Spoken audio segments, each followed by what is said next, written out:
I tried Ozempic for 30 days as an experiment to try and get lean, and you're going to be surprised at what the results are. In this video, I'm going to run you through exactly why I did it and what actually happened, and you're going to be shocked. So just as a little sneak peek, this is how I started. This was 87.5 kilos on day one of the experiment, and then this is at the end of experiment where I was weighing 80 kilos. So let's get it. So why did I actually take Ozempic? Now I'm referring to it as Ozempic because that's just a branch mark name, so everyone gets the gist of what I'm actually talking about. But what I actually took was a form called Rybelsus. Now there's plenty of different variations of these GLP-1 agonists out there in the market. There's Mounjaro, there's tirzepatide, there's tirzepatide, can't even say the bastard. There is retatrutide, which is now making the headlines because there's lots of more studies coming out of this one specifically because it acts in 3 different ways on the body. Now, the one I took was Rybelsus. This was in a tablet form, and I could actually get it over the counter. Now, you might be thinking, well, Aidan, do you need to even take it? Because you're in shape, as some might say. Leave it alone. So I took it because I'm a coach. I want to put myself in the shoes of all of my clients. I want to make sure that if my clients were to take it, I have first-hand experience of taking it so I can talk about it and I can walk people through it safely and effectively because I've been there, done that, got the t-shirt. So what I want to walk you through now is what do GLP-1 agonists actually do? Okay, so these weight loss drugs that you're seeing online now, which by the way, all your favorite fitness influencers, your favorite celebrities, best believe they are taking these drugs, okay, without a shadow of a doubt. Do you know Mel down the street? Mel, who's lost like 30 kilos and she's saying she's not taking it. She's taking it. It's going to be a very weird situation in the future because it's going to be hard to find people who haven't taken it. Okay, so this is why I'm not for these drugs, but I'm also not against them. I think we need to work with them because I do believe they are a absolutely brilliant tool for the right person at the right time to assist in weight loss, as long as, and this is the caveat, identity change goes alongside it, which I'll run through at the end of this video. Okay, so what do GLP-1s actually do? So there's many different variations and many different of these medications work on the body in slightly different ways, but as a whole, they, in short, just reduce your appetite by doing some things to the GLP-1 hormone. They blunt hunger through signaling to the brain that you're essentially full. Okay, so what I did was I woke up in the morning on an empty stomach without having any water or anything like that. I took this tablet and then I waited around an hour just to let it kick in, and then I can start bringing in fluids and food. Then as soon as that happens, you basically get this very, very weird effect. You don't think about food anymore. The food noise, which people talk about all the time, just the food focus. Again, some people have this a lot worse than others. They think about food constantly because of other social and environmental factors and genetical components, but essentially you just don't think about food. And the one thing that really shocked me when I was taking it was that I'm a big foodie. I love eating food. And I was eating a meal with my girlfriend at one point, went out for a nice steak dinner. She paid, of course. No, I paid, joking. So we went out for a dinner and I ate like half of the steak. And then I just looked up and I was just having a normal conversation and I realized I wasn't thinking about that food. I could leave it. And I left it on the plate for the first time in 20 years.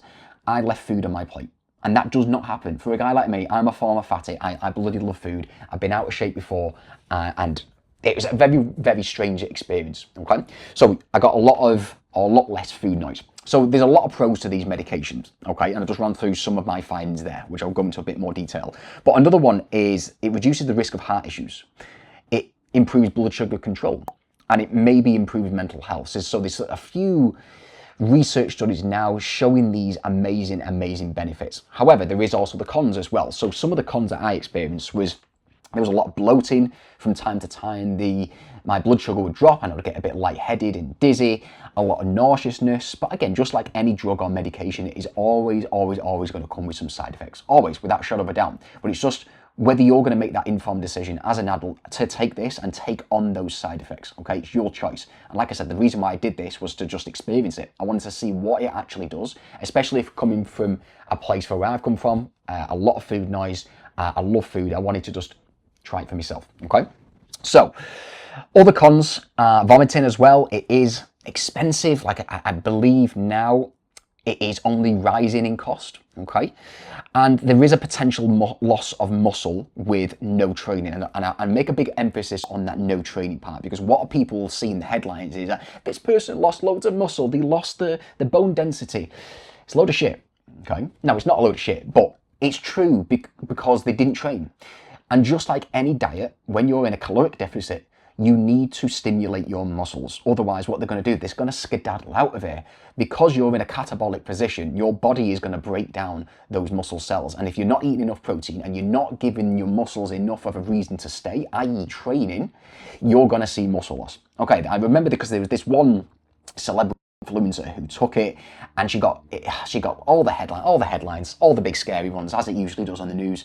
And it was, she lost lots of muscle, she lost bone density, and then I believe she lost an eye or vision in one of her eyes. Who the fuck knows? Again, standalone case. I would probably need to look into it a little bit more detail, but you'll see lots of scary things in the news about this. Okay, but are they true? Who knows? Who knows? Okay, so how it went with my results. So, as we spoke about, I went from almost 90 kilos, 87.5 kilos, down to 80 kilos over the course of 30 days. Now, what did I do? I just focused on eating protein and training as I usually did. Because I've got a certain amount of habits in place now that already allows me to train consistently and eat well. This is why I tried it, because I knew I was going to do it safely. And this is what I want to get across to everyone who is considering taking it. You need to do it in a very safe and effective way. And along that journey, you also need to go through an identity change, because what you'll see is people who take this medication, they lose a shit ton of weight, they get an unbelievable shape, and it's like, this is a new person. And it is literally a new person physically. But because they haven't changed mentally, okay, they will gain that weight back. And that is what you see in the research. There is a very high likelihood and percentage chance that you will gain the weight back again if you don't go along an identity, if you don't implement an identity change along the way through an identity-based coaching system, okay? And that's why you see 5, 6, 12 months later, some people have gained back all of the weight and then some more weight on top of that. Imagine how demoralizing that is for these types of people. They've lost a lot of weight whilst on it, and then they gain it back, and then they get even fatter after a 12 to 2 year period, okay? So it's something definitely to be thinking about and wary of if you are deciding on taking it. And again, I want to reiterate, this is not medical advice. I am in no way a doctor or anything like that. I am just a coach who took this medication or a form of this medication and speaking about my experience on it. Okay, you've always got to remember that this is not medical advice. So the other side effects that I experienced was just like any aggressive diet, it was a very fatiguing, and this is one of the things that this medication doesn't get rid of. You'll see a lack of energy, a lack of brain power, and that is simply because you are eating less. And again, compare that to a usual and normal aggressive diet. You're going to get quite a shit ton of fatigue alongside it, which this medication does not get rid of. Because you're eating less, you've got less energy coming into the system, which means you're ultimately going to be feeling knackered.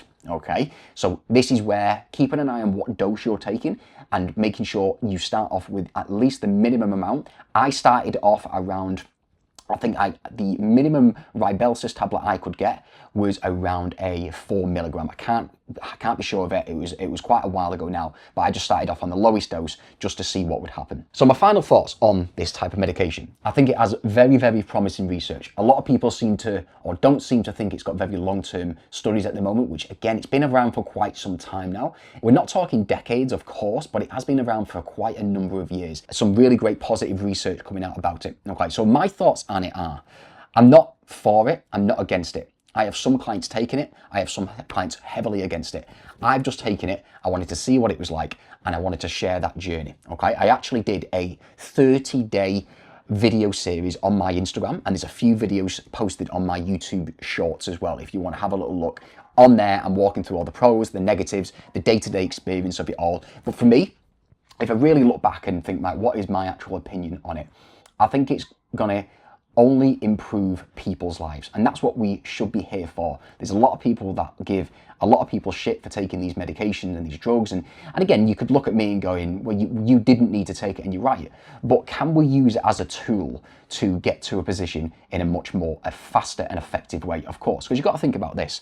People take a lot of steroids and they lie about it, and they get a much faster result. Physically, or biologically, they just grow a lot more muscle through taking steroids and PEDs than the average person. So for me, it's no different to taking steroids. Yes, you could view it as, right, you are now unnatural because you've sped up a process and you put some weird shit in your body, as we usually like to do, don't we? But that's my thoughts on it. I think it's only going to be a positive influence on helping people change, but as long as you change your identity along the way, there's no point taking this medication if you're on your own and you've not got a coach. So I highly recommend getting a coach who is clued up on this sort of stuff and pairing it with someone to support you along the way. Because what you might find is you get these doctors and these GP referrals and these nutritionists that are just bumping up the dose and seeing how you feel. But like I said, you need to have that shifting mentality along the way so that when you do eventually want to come off it, you are in a great position where you are a completely different person, mentally as well as physically, so that you can keep on portraying those day-to-day habits and choices for the long term, and you're in no risk of gaining it back. I tried Ozempic for 30 days as an experiment to see if I could get lean, and these are the results of it, and they may shock you. In this video, I'm going to run you through exactly why I did it and what the results were, how I felt day to day, the pros, the cons, and my final thoughts on where this medication is going to be in the future. And remember, this is not medical advice. I have just took this medication as a 30-day experiment as a coach, just so I can speak about it in thorough detail, just in case people are needing to know what it's actually like day to day.